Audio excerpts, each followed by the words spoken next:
So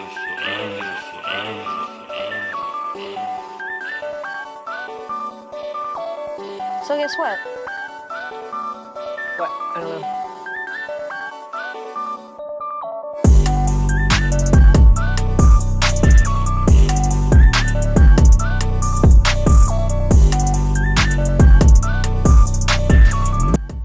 Hi everyone, welcome to our third and final day of the Speechapalooza event for the spring 2021 semester here at NECC. Glad to be with you all today. My name's Owen Devlin. I'm going to be introducing the event today, along with my co-host Leah Wellock, who's going to be ending the event later on today. We have an awesome lineup of speakers to present for you today. So without further ado, let's get right into it, and I hope you all enjoy it. So as little kids, we all have the craziest imaginations. I know for me, I always thought, like, what if I belong to another family? What if my family's pretending to be poor just so that they can humble us? Things like that. What if I was a princess? Like, you know, those fun stuff. And I remember, like, around 2006, I was sitting up and talking to my little sister, and to be malicious, I told her, what if I have another family? And then she's like, what are you talking about?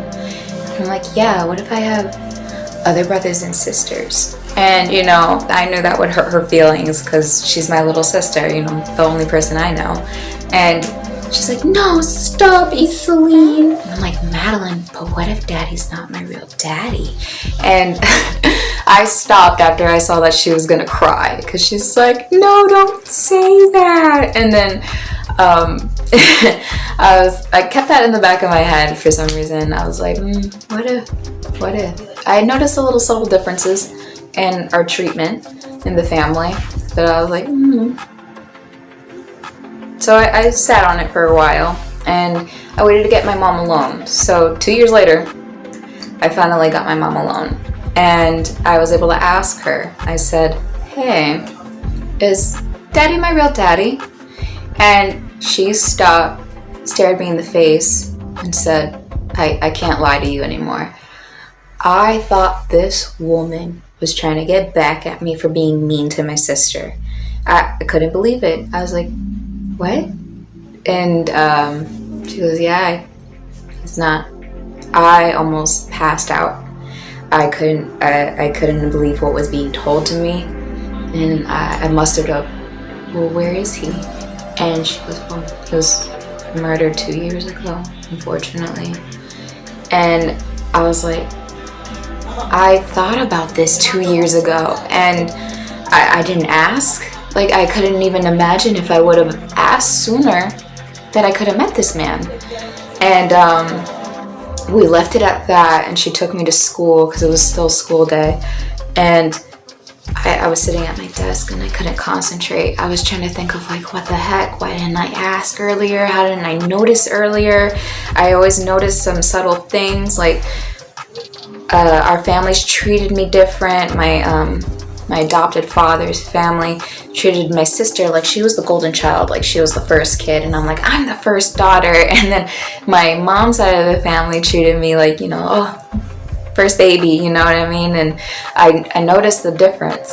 So I just didn't get it in the fact that me and my sister, we look alike, but we didn't look alike. You know, she was darker than me, she had curlier hair than me, and I just saw those subtle differences, and I always try to make up the reasons. Like, I'm like, oh, well, I look like more like mommy and you look more like daddy. That's it. That's all that could make sense. And then it just kept on going on throughout my head, and I was like, I have to get out of here. I don't even know why I came to school. And I had my mom pick me up, and I was asking her, like, how come I wasn't told? And she told me that I had actually asked every couple of years about him. And I thought that was so crazy that a little kid is that intuitive to the things around her to ask. And I was like, how come you didn't tell me? She's like, well, you know, I just felt bad, and you did ask when you were younger, and I kind of brushed it off and just said, no, baby, like, of course daddy's your real daddy. And then I asked her, well, how come he's not in any of my baby pictures? And I was that kid. I always, like, asked a million questions. And still to this day until I get an answer. And her lack of answer made me feel like, oh, it's obvious. My dad, my adopted dad, was in the army, because he was, and I didn't know when he started and when he stopped. So I was like, he was in the army, and that's why I don't have any pictures with him, because he was away. And she was like, that's it. You got it, kid.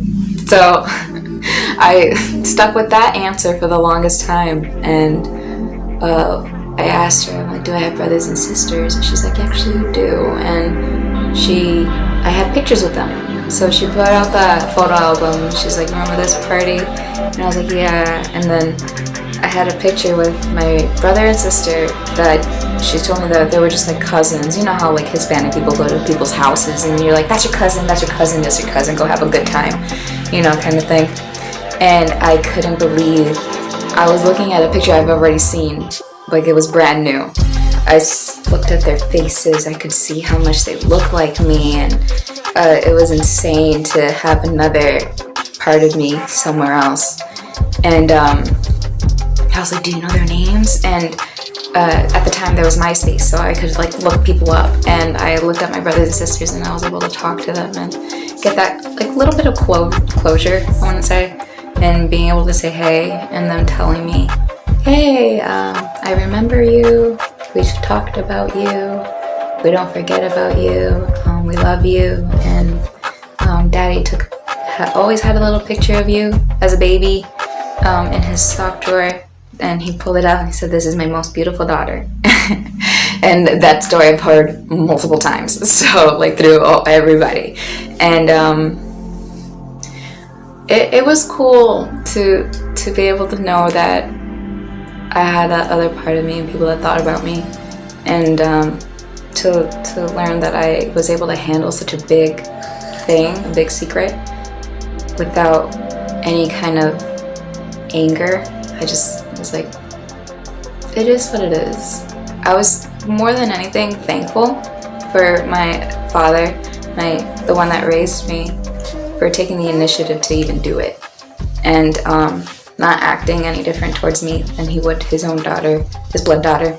And I remember for the longest time I actually didn't say anything to him about knowing, because I thought it would be a slap in the face, like to say like, oh, I even questioned that you were my father.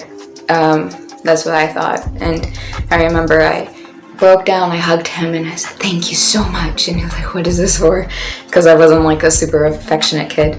And I was like, it's because I love you and you love me. And that's the story of how I found out that I had a different dad than my sister, and I have a whole nother family. And to this day we all talk to each other and say hello, and we know each other. So it's really cool to know that as a kid I was resilient, and I know a lot of other kids are too. Hello, everyone. This is Tiari Gonzalez, and the topic of my speech is transforming fear. So I was never saying that throughout life we've come to know fear as something negative, something that we must avoid. But what will happen if we reinvented that thought and give it a 180 twist? And I will try to relate that concept into me and into my story. And since I have memory, I have always been a very fearful person and child growing up. I was afraid of everything. I was afraid of talking in front of people, just being around people in general, and expressing myself how I wanted to, because I thought that I was going to be perceived as someone dumb or stupid, because that was the concept that I had about myself. The only reality, about my life at that moment was a fear on my completely my life and my personality, my attitude, the way that I perceive the world and the way that I perceive myself. And I think it's also worth mentioning that my life hasn't been that easy. You know, I had a lot of challenges and personal issues that I had to overcome, that I'm still overcoming. And I think that also brought along depression and anxiety. And that's something that it's been really close to me for a while, and I'm still working on it. You know, that's a work in progress. But The the reason I'm mentioning that is because when all those negative things, mixed and got together, um, I had like a major breakdown. And at that moment, I was desperate to find a solution. I was desperate to get out of this chaos. And also, something happened at that moment, and something talked to me. I don't know if it was a voice inside me, a voice inside me, it was destiny. I don't know, whatever you want to call it, but something spoke to me, and it made me realize that I didn't need a solution for my problems. I needed to find the problem inside me. There was something inside me that was stopping me from living my life. I was supposed to live it. That was stopping me from being the person that I was supposed to become. I put that wow. I put that one myself. Nobody put it for me. I was the one who created that concept, who created my personality, who created myself, who created this person that I have become. And I think the first step was becoming aware of that. After I became aware of that, I realized that I was the only one who could change that. I was the only one who was in control of me, and I needed to do something. And that moment, that day, I took a decision. I took the decision to take control of my life, assume my reality, and do something about it. I knew that it wasn't going to be hard. It wasn't going to be easy.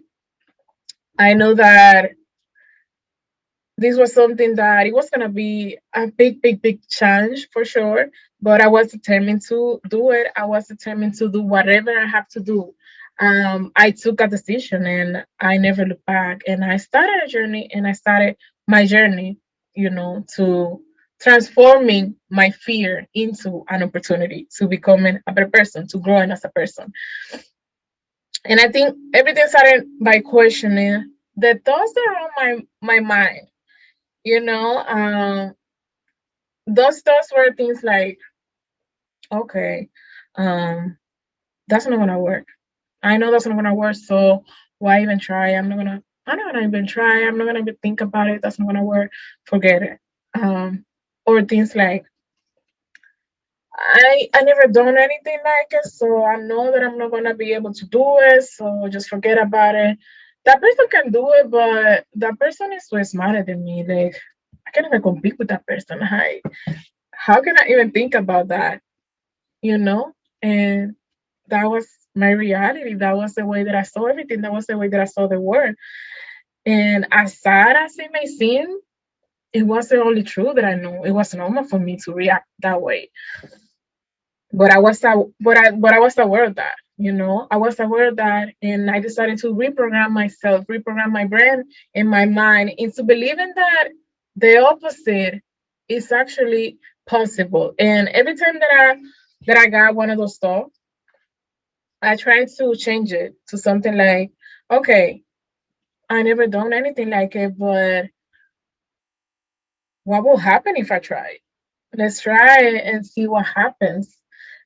What's the worst that can happen? That I learn something new, that I become better at something that I never done before.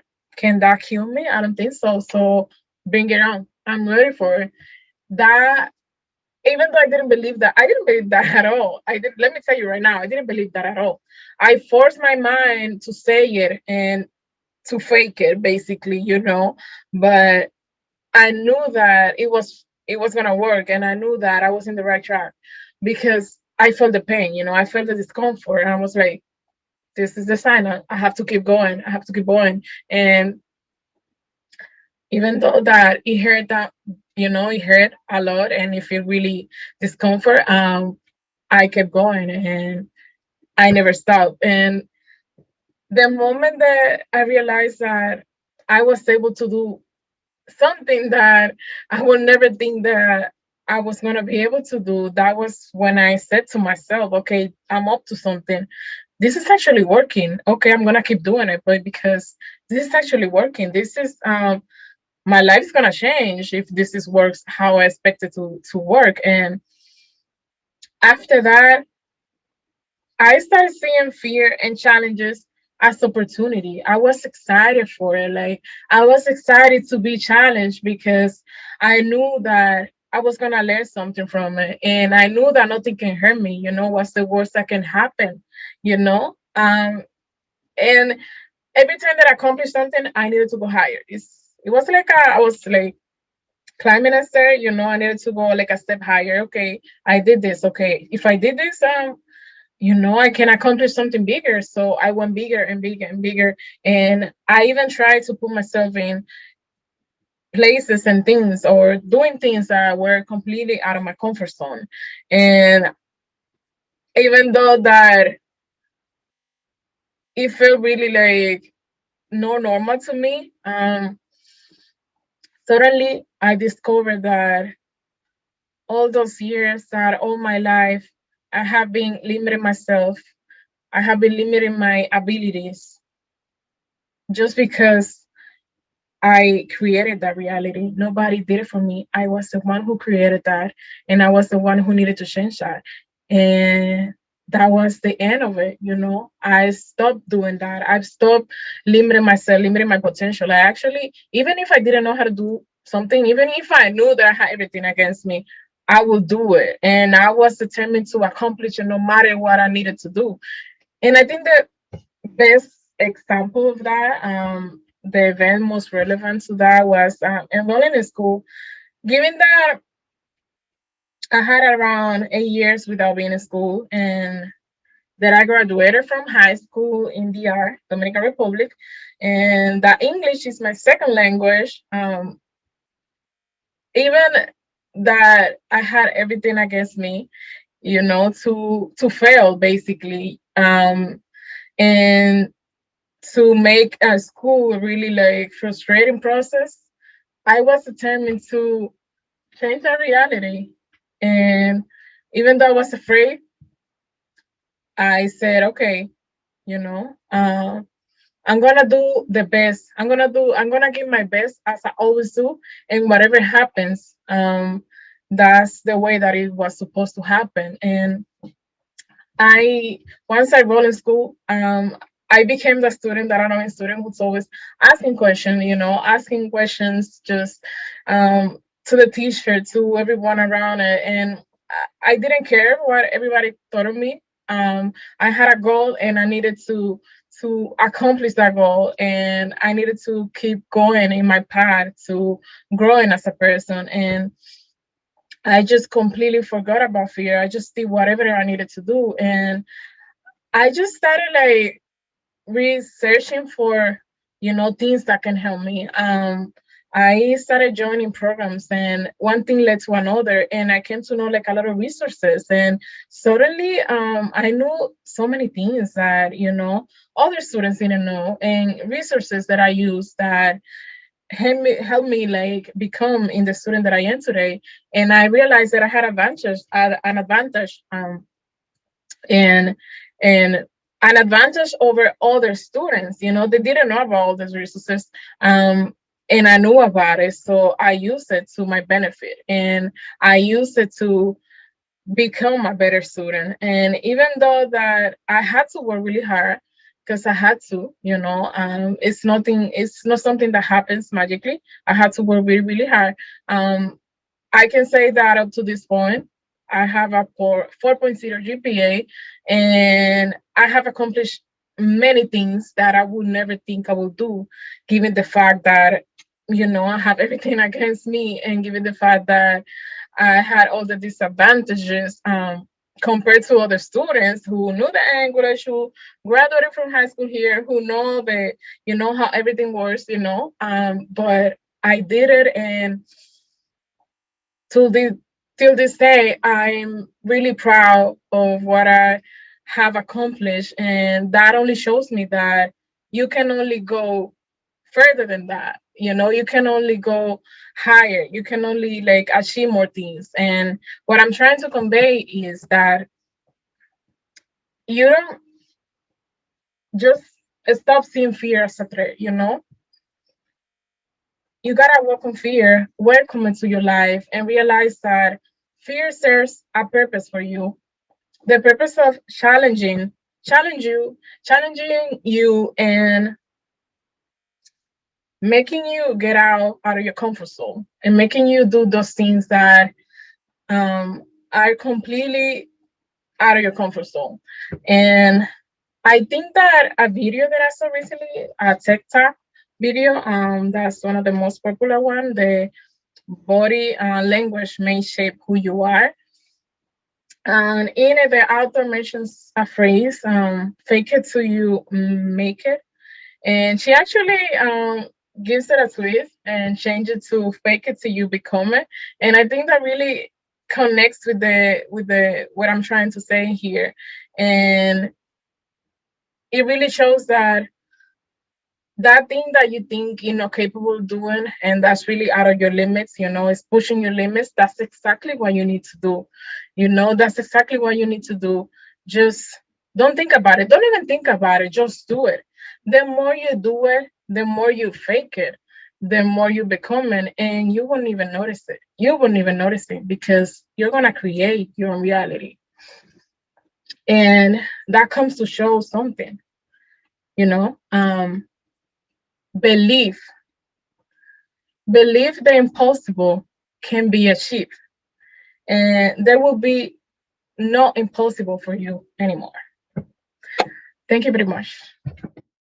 Hi, I'm Leo Willock, and that concludes this year's Speechapalooza.